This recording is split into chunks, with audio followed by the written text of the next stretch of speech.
Hey guys, thanks for checking out yet another episode of Tales from a Small Town Journalist, the podcast that is dedicated to all the unique and amazing and sometimes just plain weird stories and experiences that you are only going to hear about from small community newspaper reporters like myself. My name is Matt Shore, and I was in that business for almost 10 years, and even today, even though I'm not in it full-time anymore, I'm still kind of on the periphery as a weekly humor columnist. Before I go any further, this is a listener-supported podcast, supported by people just like you, and we could really use your help spreading the word about us. So tell a friend, tell a neighbor, tell a loved one, tell a city official, in fact. Anything and everything you can do to just help spread the word. Tell them how much you love us, and if you don't love us, then maybe just don't say anything at all. Not only that, if you're on social media, tweet about us, make Facebook posts about us, share us on Instagram, anything and everything you can do to help spread the word, we would greatly appreciate it. That would be fantastic. If you feel so inclined, there are of course other ways to support us financially, both on our Facebook page and on our Patreon page, and I'll get into those shortly,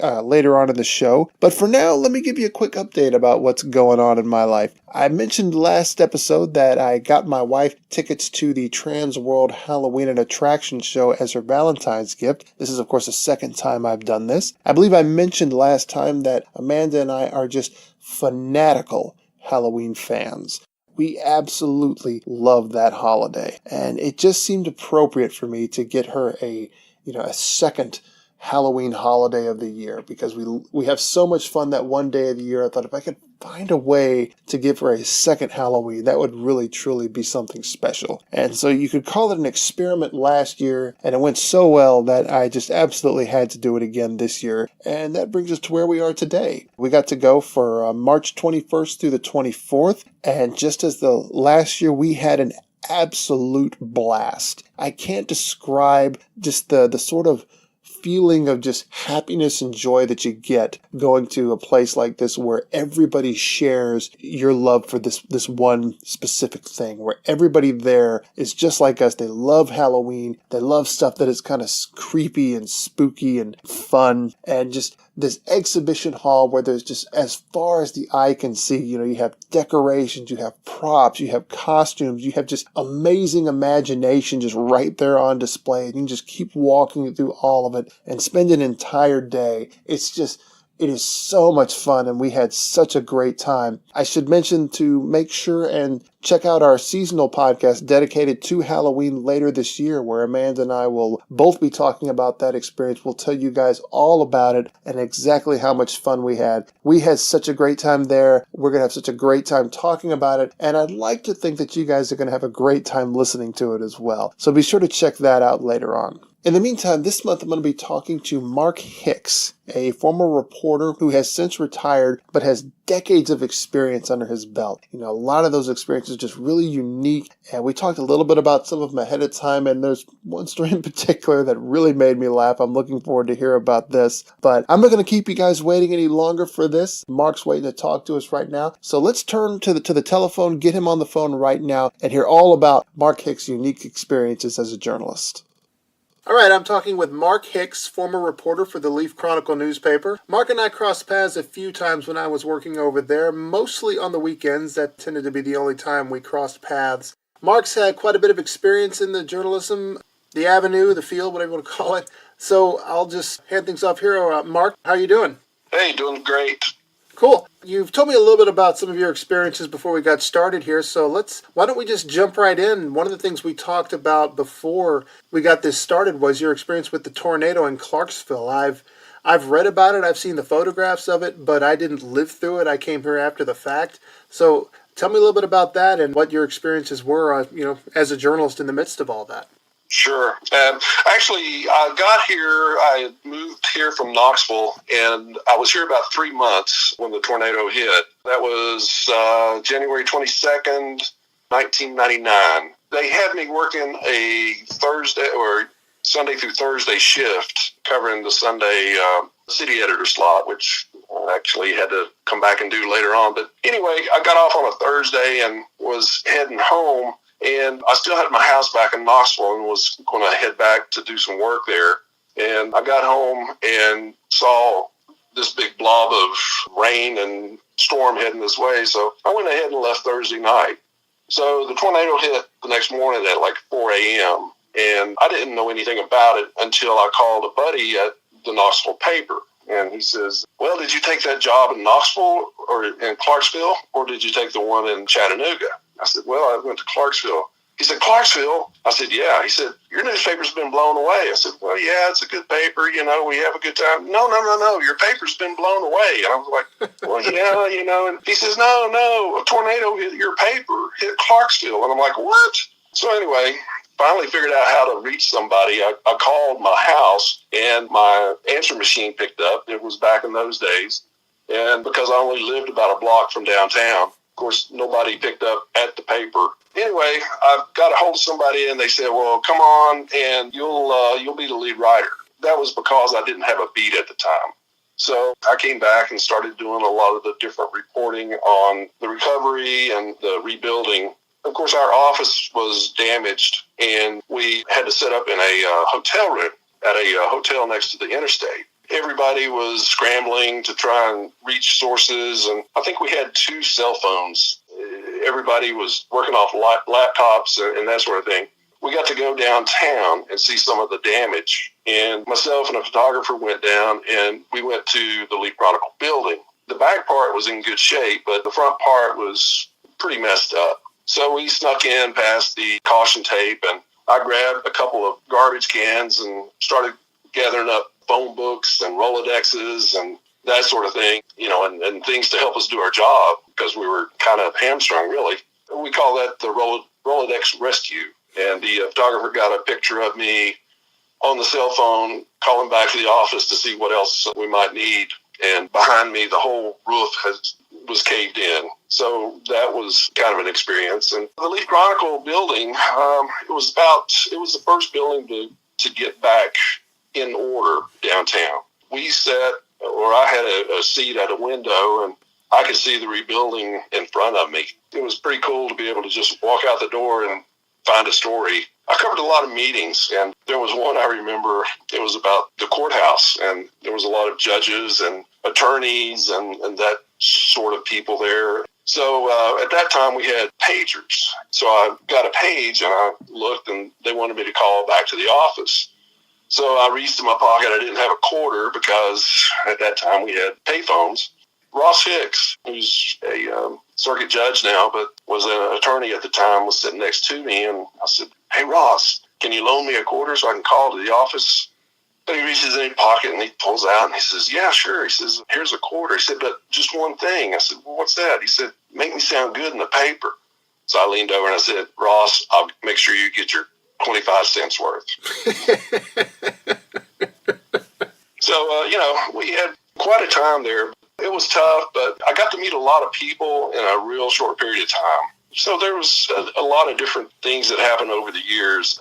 And one thing about working in some of the smaller markets, when you have a beat, you become a familiar face with the people that you're working with, your sources and that sort of thing. And there's times that you get privilege. Say, for example, you got a major story and other media come in from, say, Nashville or Knoxville or some other place. And a lot of times you get the privilege of being the person there, whereas they'll keep out some of the others because they don't trust them. They haven't worked with them. I worked with a lady a long time ago doing cops and courts, and she said, you have to do the puff pieces to get, for those times when you really have to get down and play hardball with them. So, I learned that and did that a lot.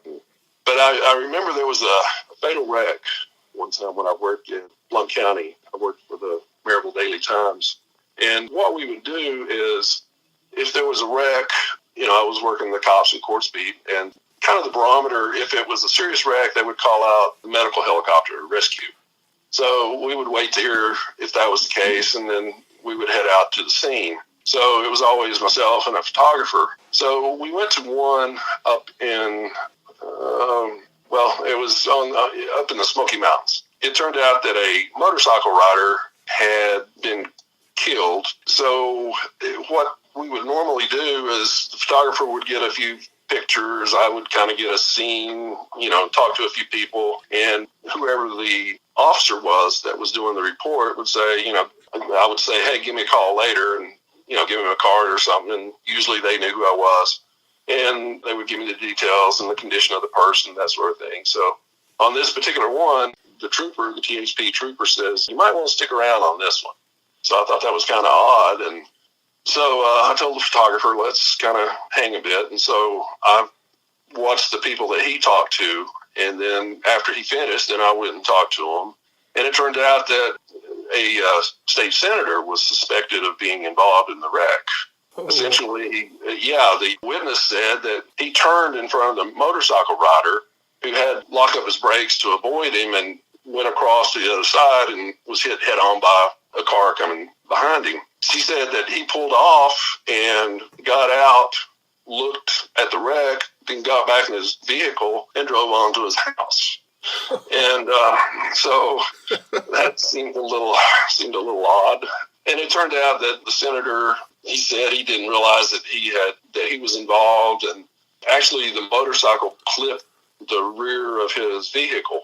But he was starting to suffer from dementia or some ailment. I don't recall exactly what it was. But anyway, with all of the reporting that I had done, when it came down to the sentencing, the guy was from Wisconsin, I believe it was, and him and his buddy had come down to see the fall foliage. His buddy I'd talked with a few times, and so when it was sentencing, the widow, they came down and they called me, and they wanted to, essentially gave me an exclusive interview with the widow, and it was, you get the privileges sometimes, or the advantages, I guess, of being known and, being the local guy, even though you're at a small paper. I can attest to that. There were a few times I got some, I guess you could call it exclusive coverage, because all the cops knew me. I'd been at the paper in West Kentucky for so many years. They felt like they could trust me with stuff like that. I think there was one time there was some death. I don't know if it was a wreck or if it was a time that somebody actually got shot, but the coroner just escorted me. He said, "Hey, come on over here, I'll show you." And he took me to the back of the coroner's van and opened it up, and there was the body bag just right there for me to see. And it's like, am I supposed to be seeing this? Yeah, I've had those type of experiences too. It's amazing. I worked in Knoxville for a while, and we had a torso found in a dump once. It was just a man's torso, and the guy was out shooting rats at this dump, and he happened to fire a couple times at this and thought, well, that's odd, and went over and looked, and that's what it was. So then the case became, identifying the person. So I think a couple days went by, and a fisherman found the guy's head in the river. Whoa. And so I think it went on a little bit later, and another body part was found, a couple in the next county or something. Being journalists and with the dark humor that so many of us have, we started an office pool of, where the next body parts would be found and what would be found. And so we all put up like $5 for this pool. And, I don't think anybody ever won, but it was quite a grisly story. And so I remember when they finally broke the case and had some arrests, I was working, that night, and the cops called and said, well, we're going to have a perp walk. So myself and another reporter and a photographer, rushed down. And so they bring the person in the car, and you can't see them, and they go into a sally port. But they left the door open on the sally port. So the car pulls in, stops, and sits there for a few minutes. And, the cop gets out, and he opens the back door, and we're all anticipating some monster to get out. We're waiting and waiting and waiting, and then all of a sudden the cigarette butt comes out first. And then we see some small feet coming out, and so they help the guy out. And he's maybe 5'3", maybe weighs 150 pounds soaking wet, and walks with a limp. And we're thinking, this is the guy? This is him? And then they open the other side, and this woman gets out, and she's kind of like a grandmother, sort of. Doesn't seem to be in good health and everything. And so we're all kind of looking at each other like, what's going on here? And so it comes up that what the situation was, it was a love triangle. The guy was, a bit handicapped. And so the guy that was killed, he lived there too, and then the woman. And so the little guy, and the guy who was killed was like 230 pounds or something like that. He was a big guy. So the woman started liking him more. The little guy got jealous, and somehow they killed the big guy. And they were in an upstairs apartment. So they couldn't figure out how they were going to get the body out. So they decided to cut him up. Oh. Yeah, it was pretty grisly. But kind of the funny thing is, a few years later, I was in the court clerk's office looking up some information or something, and I see a file of the guy and the woman, and I see their files sitting over on somebody's desk or in a bucket or something. And so I asked one of the clerks, I said, so what's up with them? Are they back on some kind of pre-sentencing or post-sentencing, whatever? And the lady looks at me, she says, who? And I told her the names. And she said, oh, you mean Kibbles and Bits? I was like, oh, I hadn't heard that one. She said, oh, yeah, we've been calling that for years here. And she said, they're back for some kind of hearing or something. You know. But we try to keep it lighthearted, I guess. I can't help but, when you talk about the fisherman being the one to find the head, I just can't help but picture this poor old guy out on the water in a boat, feeling like he's reeling in some big, great catch, and then lo and behold, he's got it. Yeah. Ah! Yeah.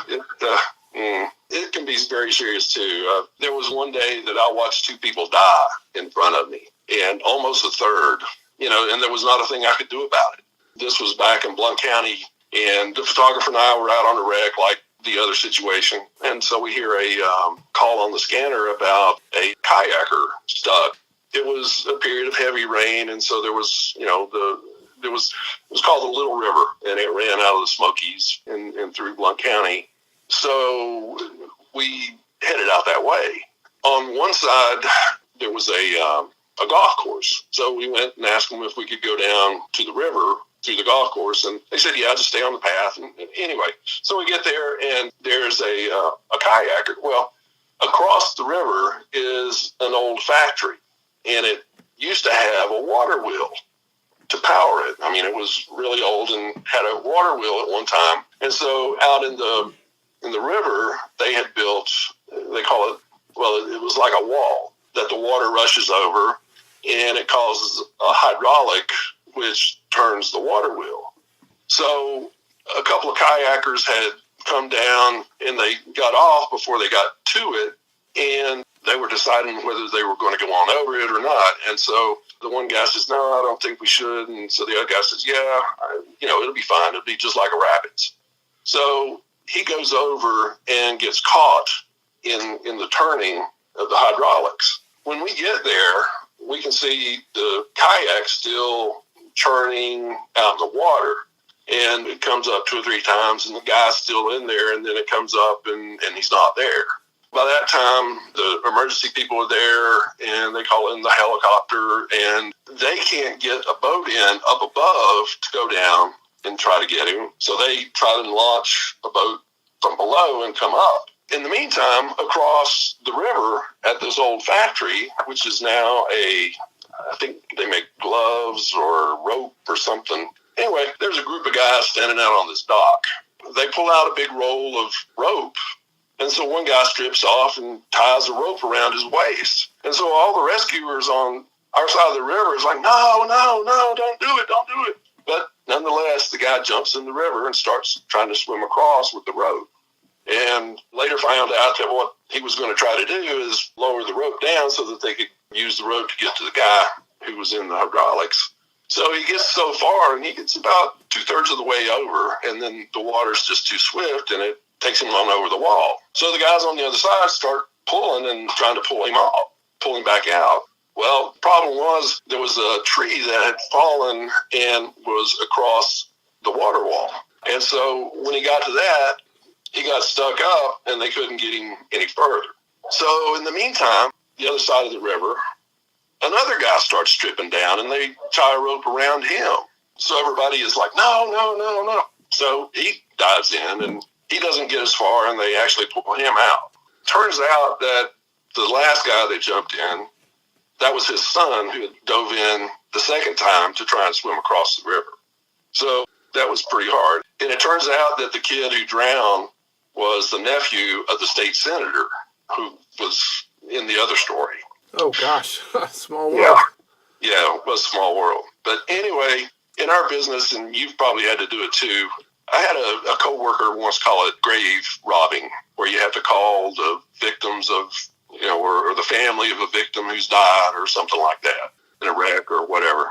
So I actually called up the family of the kid who drowned, and I expected maybe get a family member or something like that and just talking with them. But I actually got to talk with his mom, which just kind of, I'm like, oh no, she's going to be mad and want to hang up and everything.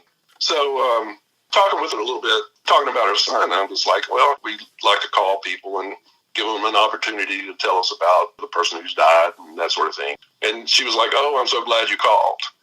And so she starts telling me about how her son, as a young boy, would go to the factory and play out in the river, and he would build rafts and everything, and they'd get calls from miles down the road that they needed to go pick him up where he rode his raft down. So, I mean, it was just a great interview, and so it's those kind of things. The lady was like, I'm glad you called. And it's like, well, yeah, that was quite a story, and I'm glad you shared it with us. And actually, that story and the other story of him dying, that was the third. I won an award that year for the third place news story.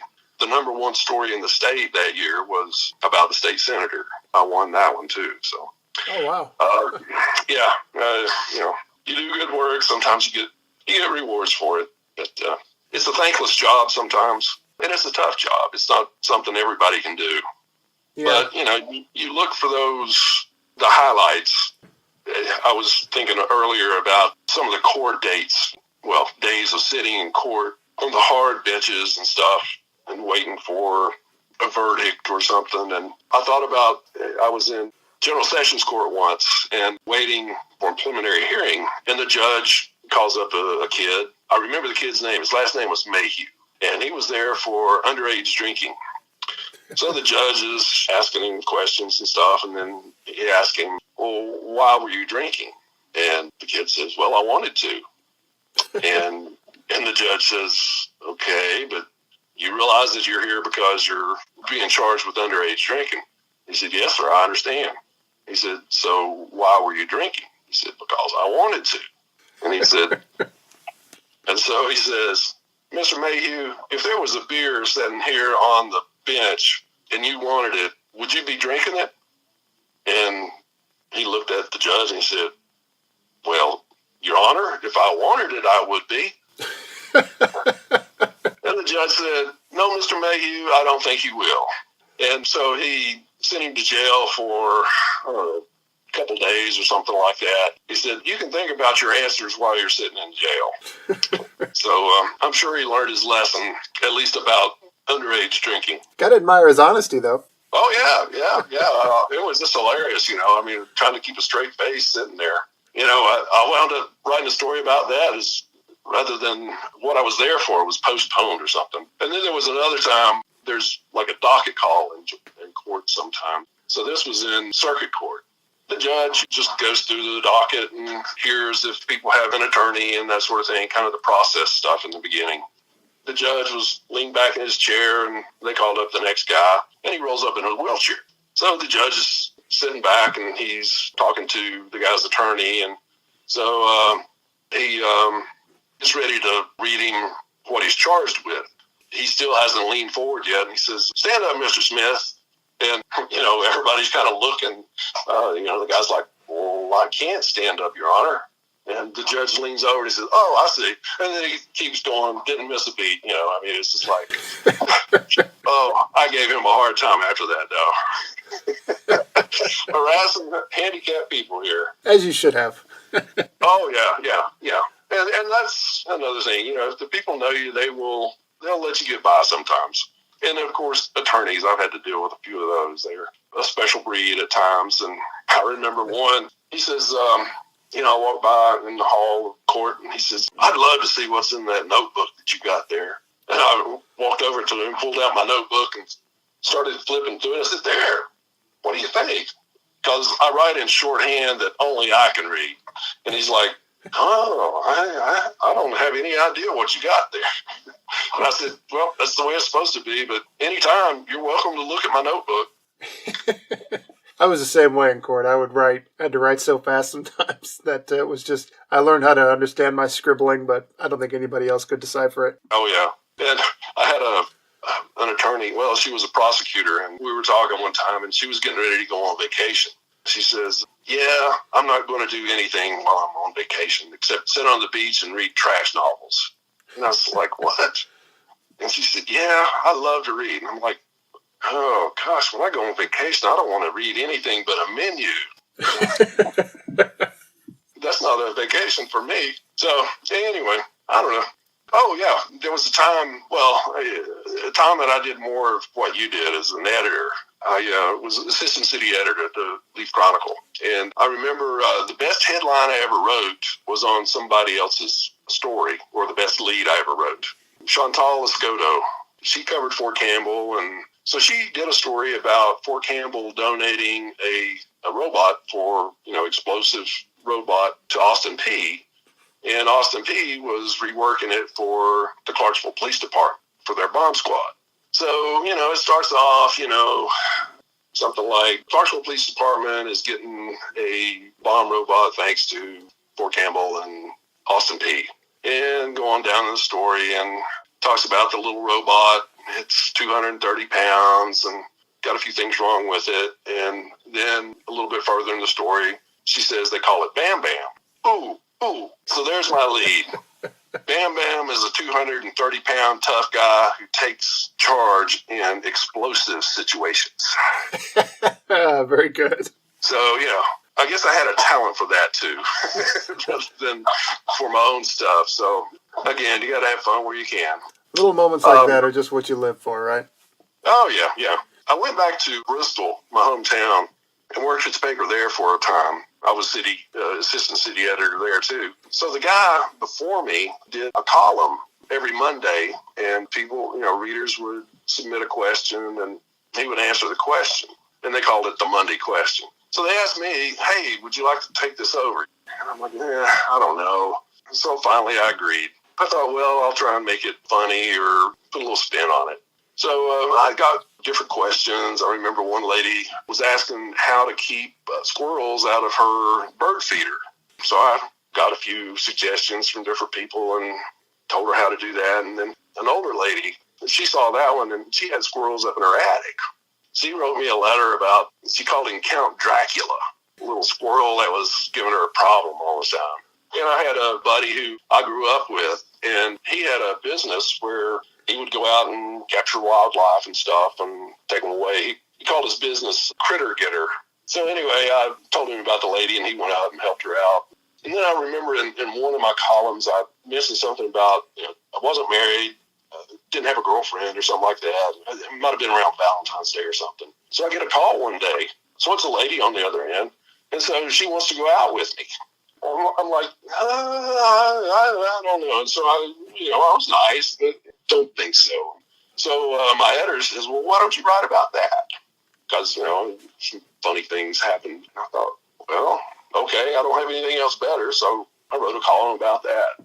So a lady that was doing some promotion for the library calls me, and she wants to include me in a promotion for the library. And she wanted to have, it was a bake-off or some kind of a little competition where you bake things. And then one of the prizes was to have dinner with me.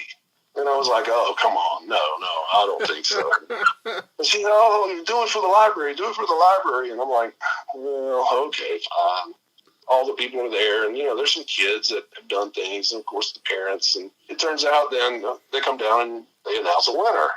And so it's a lady who baked some cookies or something. And so I walk up, and so the MC says, well, you're going to be going out to dinner with Mark Hicks. And she looks at me, she says, can I bring my husband? That would have been an interesting dinner. Oh, yeah. Well, and I was like, oh, absolutely, bring your husband. We gave him a dinner for two. I didn't go along. It was too funny, though. It was just, it was hilarious. Anyway, that's, That's my life pretty much in a nutshell there.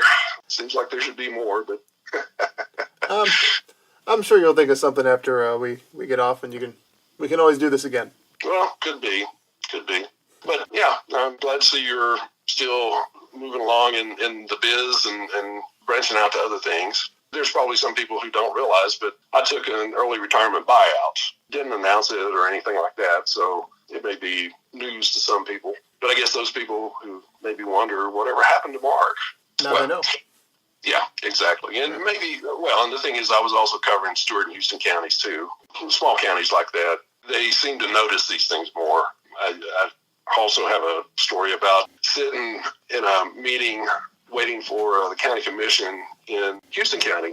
So I'm joking with somebody on the, sitting next to me. Oh, I'm here to get my dose of fake news, and see what I can come up with. Some lady turns around from the front row and she points at me and she says, "No, you don't do fake news. If it wasn't for you, we wouldn't know what's going on here." So, I guess there is some value of showing up to the meetings. There's times that editors talked about, you don't have to be at every meeting and do other stories and that sort of thing, but it's still important, and it's important to a lot of people. And in some of the small communities, it's even more important. Like in some of the smaller communities, Facebook is the way they get their information. And there are times that what's out there isn't exactly accurate. So it's good for them that they have somebody that can kind of get to the bottom of it and give them straight what's actually going on. That's the situation. So hats off to all those who are still in the biz, and I've done my time, and a lot of luck to them, and just keep your head down and search for the truth. Truth is something that's very fleeting these days. I hope people will actually strive for the truth. Well, I would say there are no better parting words that we could end this interview on. I would think so. I think my son is outside getting angry that I'm not done with this interview as it is, so it'd probably be a good point to call this. Is this a bathroom interview? No, I'm at my desk. He's out in the hallway. All right. Okay, Matt. But Thanks a lot. Hey, yeah, thanks for joining me. Okay, not a problem. Bye-bye. All right, well, when your 2-year-old says cut, then the interview pretty much has to end. What else can you do, I guess? So we'll just move on to the next part of the show. This is one where I answer listener questions that people send to me via email or Twitter. This one comes from Kimberly Thornton. Kimberly asks, "What was your favorite thing to cover?" This is actually an easy question for me because there is a single solitary answer. My favorite thing that I ever covered was when I was still working at the Mayfield Messenger, when I got to do play reviews for the Purchase Players. They were a community theater group in that area, and I don't totally remember how it came about, but at some point in like the last half of my time there with that paper, the players asked me to do either like one play review or another one, and I started out doing this very kind of just straightforward. It was pretty much just almost like a promotional thing, just like a press release, here it is, here's who's in it. But as it went along, I think I got a little bit more creative with it, and they sort of evolved into full-on play reviews where I was really just expressing my thoughts about the performance, the story itself, the people involved, who I thought were the standout performers, and it just got to be a really, really fun thing for me to do. And they said it increased their ticket sales. They could have just been being nice for all I know. I think I even called them on it once, said, are you really sure about that? But they insisted that it was beneficial to them, so take it for what you will. But I had a great time doing it. I got to go and watch these performances a day in advance before anybody else. That way that I could put the play review together and have it in the paper in time for opening night that weekend. And they kind of came to think of me as a friend of the Purchase Players, you might say. I became sort of a regular, and it was a great time. I really liked doing it. It's one of the things that I really miss most about my time there. If there's any one thing that I could go back to, it would be the chance to go back and write those play reviews. It was so much fun. It was so rewarding, and another great thing about it for me, I do love the theater, and it was a sort of a small, humble way that I was able to help support local community theater, which that meant a lot to me as well. So just everything about it to me was just a really positive experience. Definitely my favorite thing to do.